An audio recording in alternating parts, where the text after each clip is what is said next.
അന്നാ ഷാപ്പില് ആദ്യം എന്താ കണ്ടത്? ഹായ്, ഫേസ്ലെസ് ആണ്. ഞാൻ ഇന്നൊരു മൂവി കണ്ടു, പ്രാവിൻകൂട് ഷാപ്പ്. അതൊരു ത്രില്ലറാണ്. അതിനകത്ത് ഡാർക്ക് ഹ്യൂമർ കൈകാര്യം ചെയ്തിട്ടുണ്ട്. എടുത്തു പറയേണ്ടത് ഇതിന്റെ ടെക്നിക്കൽ സൈഡിനെ കുറിച്ചാണ്. ഇതിനെക്കുറിച്ച് നെഗറ്റീവായി പറയാനുണ്ടെങ്കിൽ അതിന്റെ സ്ക്രിപ്റ്റിനെ കുറിച്ചാണ്. പ്രാവിൻകൂട് ഷാപ്പ് ഞാൻ മുന്നേ പറഞ്ഞ പോലെ ത്രില്ലർ മൂഡിലുള്ള മർഡർ മിസ്റ്ററി സിനിമയാണ്. അതിനൊപ്പം ഡാർക്ക് ഹ്യൂമർ ഉണ്ട്. ശ്രീരാജ് ശ്രീനിവാസന്റെ ആദ്യ സംവിധാന സംരംഭം എന്നുള്ള ലേബലോടുകൂടി വന്ന ഈ ചിത്രം ടോഡി ഷോപ്പ് എന്ന വ്യത്യസ്തമായ പശ്ചാത്തലത്തിൽ നടക്കുന്ന ഒരു കൊലപാതകവും അതിന് പിന്നിലുള്ള അന്വേഷണവുമാണ് കാണിക്കുന്നത്. ഇതിന്റെ കഥാസാരം എന്ന് പറയുന്നത്, ഒരു മഴയുള്ള രാത്രിയില് ഒരു കള്ളുഷാപ്പിൽ മദ്യപിക്കാനും ചീട്ട് കളിക്കാനും ഒക്കെ വന്ന സംഘത്തില് കള്ളുഷാപ്പിന്റെ മുതലാളി തന്നെയായ ആള്, അതായത് ബാബു എന്ന ആള് തൂങ്ങി മരിക്കുന്ന നിലയിൽ കാണുന്നിടത്താണ്. രാത്രി ഷാപ്പ് അടച്ചു കൂട്ടി അകത്ത് 11 പേര് ഇരുന്ന് കള്ളുകുടിക്കുന്നു, ചീട്ടുകളി, കള്ളുകൂടി ചീട്ടുകളി, കള്ളുകൂടി ചീട്ടുകളി, കള്ളുകൂടി ചീട്ടുകളി.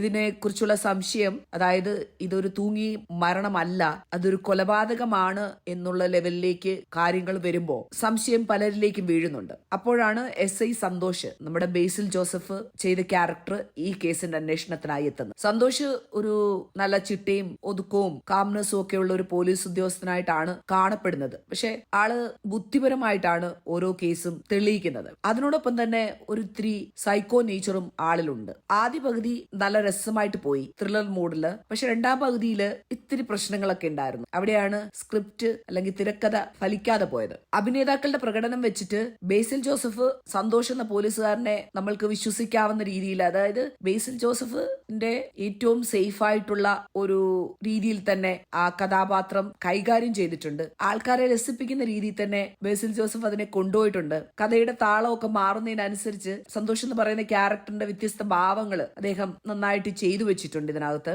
സൗബിൻ സാഹറിന്റെ കാര്യം പറയുകയാണെങ്കിൽ, കണ്ണൻ എന്ന് പറയുന്ന ക്യാരക്ടറിനെയാണ് ഇതിനകത്ത് അഭിനയിച്ചിരിക്കുന്നത്. അതായത് ഇതിനകത്തെ ബേസിലിനോടൊപ്പം തന്നെ നിൽക്കുന്ന പ്രധാനപ്പെട്ട ക്യാരക്ടർ, ആ കള്ളുഷാപ്പിലെ ജോലി ചെയ്യുന്ന ഒരു സാധാരണക്കാരനായ കഥാപാത്രമായിട്ടാണ് സൗബിൻ സാഗർ വരുന്നത്. അദ്ദേഹത്തിന്റെ ഏറ്റവും വലിയ ഇതായിട്ട് പറയാനുള്ളത്, ഇതിനകത്ത് അദ്ദേഹം പിടിച്ചിരിക്കുന്ന മാനറിസങ്ങളാണ്. ഇതിനകത്ത് ഈ ഒരു കണ്ണൻ എന്ന് പറയുന്ന ക്യാരക്ടർ ഒരു ഞൊണ്ടിയാണ്, ഒരു കാലിന് വലിപ്പം കുറഞ്ഞ ഒരു ഞൊണ്ടിയാണ്. പക്ഷെ അത് മനോഹരമായിട്ട് സൗബിൻ സാഗർ ചെയ്തു വെച്ചിട്ടുണ്ട്. ഉടനീളം ത്രൂ ഔട്ട് ആ ക്യാരക്ടർ വിടാതെ അദ്ദേഹം നന്നായിട്ട് ആക്ട് ചെയ്തു വെച്ചിട്ടുണ്ട്. ആ ക്യാരക്ടറിനുണ്ടാകുന്ന, അതായത് കണ്ണന്റെ വേദനയും നാണക്കേടും ഒക്കെ അദ്ദേഹത്തിന്റെ ആക്ടിങ്ങിലാണെങ്കിലും കണ്ണുകളിലാണെങ്കിലും ശരീരഭാഷയിലാണെങ്കിലും ഒക്കെ പ്രകടമായിരുന്നു. പിന്നെ ഇതിനകത്ത് നായികയായിട്ട് വരുന്ന ചാന്ദിനി, അവരെ കുറിച്ച് പറയുകയാണെങ്കിൽ അവരുടെ മേക്കപ്പ് ആണ് നമുക്ക് കുറച്ച് ബോധിക്കാത്ത രീതിയിലുള്ളത്. കാരണം ഒരു ഫോഴ്സ്ഫുൾ ആയിട്ട് നമുക്ക് ഒരാളിൽ മേക്കപ്പ് ചെയ്ത പോലെ ഫീൽ ചെയ്യുന്ന രീതിയിൽ അവരെ ഡാർക്ക് സ്കിൻ ആക്കി വെച്ചിട്ടുണ്ട്. പിന്നെ അവരുടെ ക്യാരക്ടർ എന്ന് പറഞ്ഞു കഴിഞ്ഞാൽ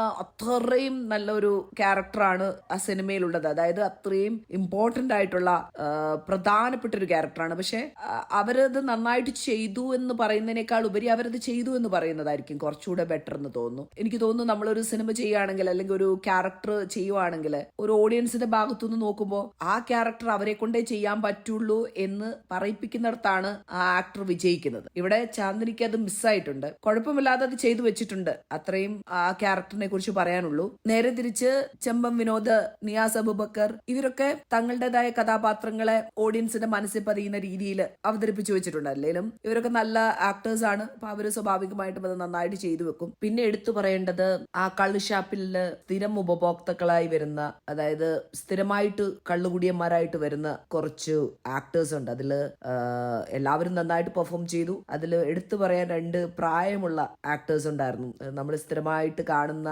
കള്ളുഷാപ്പിൽ നിന്ന് കുടിച്ചിറങ്ങുന്ന ആൾക്കാരെ പോലെ വളരെ നാച്ചുറൽ ആയിട്ട് അവര് ആക്ട് ചെയ്തിട്ടുണ്ടായിരുന്നു. പിന്നെ എടുത്തു പറയേണ്ടത് CI വേഷം ചെയ്ത ഒരു നടനാണ്. അദ്ദേഹത്തിന്റെ പേര് എനിക്കറിയില്ല. അദ്ദേഹവും അത് നന്നായിട്ട് പെർഫോം ചെയ്തു വെച്ചിട്ടുണ്ട് ഒരു കഥാപാത്രമായിട്ട്. ഇനിയും ഇതിന്റെ ടെക്നിക്കൽ സൈഡാണ്. ടെക്നിക്കൽ സൈഡിനെ കുറിച്ച് പറയുകയാണെങ്കിൽ ഏറ്റവും ഇമ്പോർട്ടന്റ് ആയിട്ട് പറയേണ്ടത് ഇതിന്റെ സിനിമാറ്റോഗ്രാഫിയാണ്. അത് ഷൈജു ഖാലിദിന്റെ ആണ്. ഇതിനകത്ത് ഏറ്റവും ശ്രദ്ധേയമായ കാര്യവും സിനിമാറ്റോഗ്രാഫി തന്നെയാണ്. ടോഡി ഷോപ്പിന്റെ, അതായത് ഈ കള്ളുഷാപ്പിന്റെ ഇടുങ്ങിയ ഇടങ്ങളും പിന്നെ അതുപോലെ തന്നെ അതിന്റെ പ്രകൃതി ദൃശ്യങ്ങളും ഇതെല്ലാം ഷൈജു ഖാലിദിന്റെ ക്യാമറ തികച്ചും മനോഹരമായിട്ടാണ് കൈകാര്യം ചെയ്തിരിക്കുന്നത്. അതിനകത്ത് കുറച്ചധികം സീനുകളുണ്ട് എടുത്ത് പറയാൻ പറ്റുന്നത്.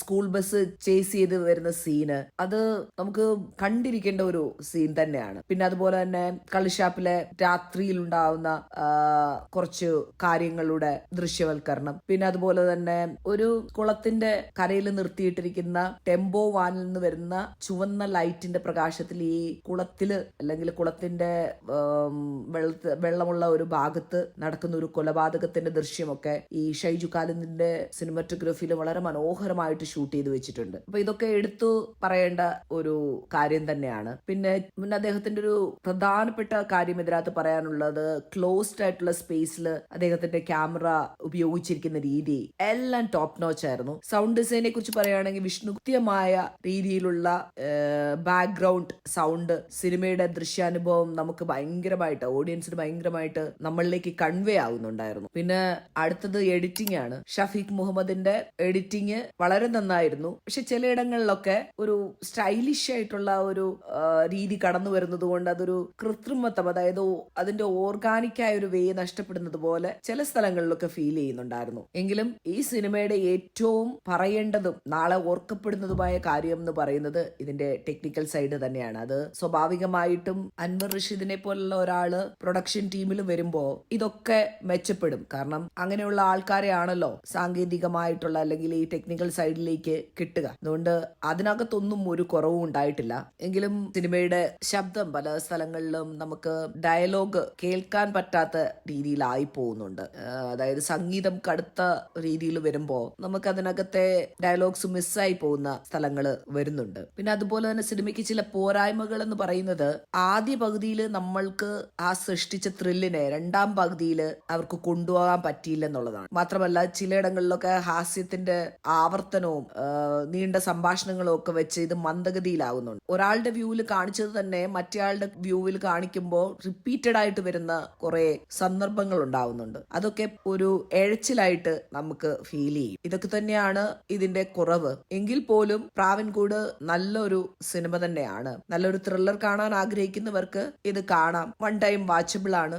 പിന്നെ ഞാൻ മറന്നുപോയ ഒരു കാര്യം എടുത്തു പറയേണ്ടത് ഇതിന്റെ ക്ലൈമാക്സ് ആണ്. ക്ലൈമാക്സിൽ അതൊരു പോരായ്മയാണ്. ക്ലൈമാക്സ് നമ്മളെ ഈ സിനിമ കൊണ്ടുവന്ന രീതികളിൽ നിന്ന് വ്യത്യസ്തമായിട്ട് ആ ത്രില്ലിംഗ് അനുഭവം ഇല്ലാതെയാണ് ക്ലൈമാക്സ് അവസാനിക്കുന്നത്. അത് ഇതിന്റെ ഒരു പോരായ്മ തന്നെയാണ്. പക്ഷെ എങ്കിൽ പോലും ഞാൻ മുന്നേ പറഞ്ഞതുപോലെ സിനിമ വൺ ടൈം വാച്ചബിൾ ആണ്. നല്ലൊരു മൂവി എക്സ്പീരിയൻസ് തരുന്ന സിനിമ തന്നെയാണ്. അതുകൊണ്ട് തീർച്ചയായിട്ടും ഇത് തിയേറ്ററിൽ പോയി കാണേണ്ട മൂവി തന്നെയാണ്. കാരണം ഇത് നമ്മളെ എന്റർടൈൻ ചെയ്യിക്കുന്ന ഒരു മൂവിയാണ്. ത്രില്ലർ ഇഷ്ടപ്പെടുന്നവർക്ക് തീർച്ചയായിട്ടും പോയി കാണാം. ഒരു 5 ഔട്ട് ഓഫ് 3 കൊടുക്കാൻ പറ്റുന്ന മൂവിയാണ്. Thank you so much. By.